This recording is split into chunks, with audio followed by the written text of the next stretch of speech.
In First Samuel chapter 1, when we read about Hannah's distress and how Samuel was conceived, we see that it all began with the cry of a mother and the promise she made to God.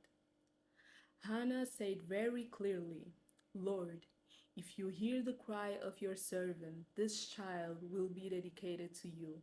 He will live in your house and never leave it.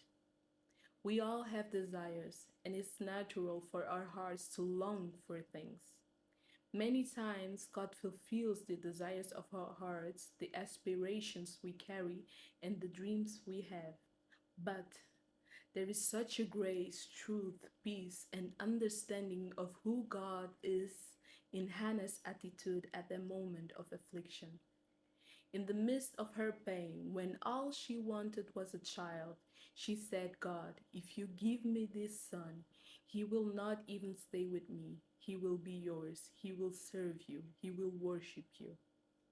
She could have said, God, I want this child for myself. I want this child because my rival competes with me every day and reminds me every day that I am a barren woman. I want this child to prove that I can also bear children. I want this child so that I may receive more of my husband's love. I want this child for me because it's all about me. But she did not. The first thing she did was to be honest with God about the affliction in her heart. Yet, even so, she said, when you fulfill this promise, when you place this baby in my womb, once he is weaned, he will be yours. And when Samuel was born, Hannah did not simply forget the promise. She reminded her husband as well.